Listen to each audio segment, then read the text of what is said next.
let's face it, even Pulse Asia says they've never seen numbers like 60%.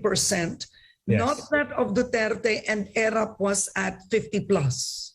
Yes. So it's actually part of the historical irony that the possible first majority president in the post-Marcos era would be a Marcos. No? So it's apparent that since September of last year, Bongbong Marcos has benefited the most from the withdrawal of Sara Duterte and Bongbong, and has built quite a formidable and unprecedented lead over the pack.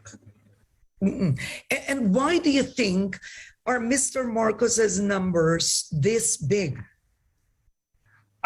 Well, it's actually not a surprise. No? He has been on a continuous campaign mode since he was elected senator in 2010, no? Particularly with social media and even persistent historical revisionism. No? His vice presidential run was actually just a test run, no, for his ultimate endgame, which is this year's presidential election. So just like his father, no, he rebranded himself, and he's currently running like the democratic Marcos of 1965, no, and not the failed dictator of 1986. So if you notice, no, even the way he speaks, the way he gesticulates, no, and articulate, it's simply a throwback to the early Marcos of 1965. Yeah, but you're talking about, the age group of, for example, yourself, who's actually, you must have been an adult already during Marcos's time. Now, let's be serious here. Yeah, I'm 51 years old. During Marcos's time, I was a toddler. But of course, as a journalist, I've known history quite, in a more personal way, right? But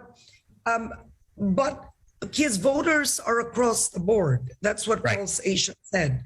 You have 18-year-olds that are going for him, 20-year-olds going for him. I wanted to ask you, are we moving way too back, or what about the argument I've been hearing that it goes to prove he really won in 2016? Because many people have asked me, where are the vice president's voters if she really won? I also heard those people asking me. Yes, of course.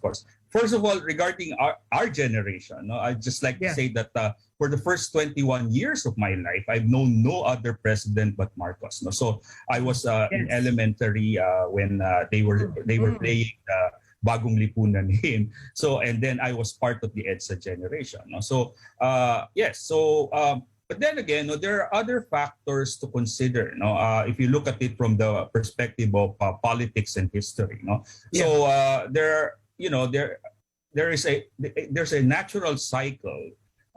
If you look at our nation's political history, that every 30 years, if the system doesn't address some of the fundamental issues and problems in society, there's a tendency to break down. So case in point, Marcos took advantage of the weakness of the post-republic, which was already reaching its third decade around the time he declared martial law, and he established his own authoritarian regime. But after 20 plus years of his regime, of his rule, there was a breakdown, and we saw the rise of the post-Marcos, post-EDSA regime. So the question is it ripe now for a repudiation of the EDSA regime? So are we seeing now the return?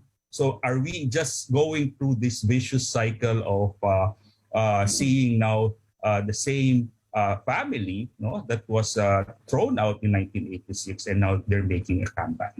And of course, there are other. But isn't it also fair to say that the reason it's 60 is because, well, a few things. Number one, in the last survey, when Sara Duterte was in the race, you did have Sara Duterte at number 1 and Marcos at a close number 2. So is it because, frankly, the 60% is because of, uniteam, right? So closing in both bases. Yes, precisely, because they've managed to unite two factions of the political class, no? The house in the north and the house in the south, no? So the house of Duterte and the house of Marcos. So their narrative of unity refers to that unity of these political families, no? And at the same time, no, again, another irony in this year's election is that the most polarizing political brands have appropriated the narrative of unity and hope. No, so and you know that you got to hand it to their political marketing team. They were able to reposition their brand. Okay, but is it polarizing only, let's say, to you? Because some would consider the Liberal Party polarizing too. Of course, no. Again, the reason why we are here is because of our collective failure to consolidate the gains of democracy. So it's not just the fault of one party or one faction or one president. It's the collective responsibility of everyone who allowed this to happen. No? We allowed the Marcoses to return, and they gradually managed to inch their way back into the public, first in the social scene where they were accepted by the elites, and then later on they started reconsolidating their local bases in Ilocos and in Leyte, and then they re-entered the national scene through the Senate.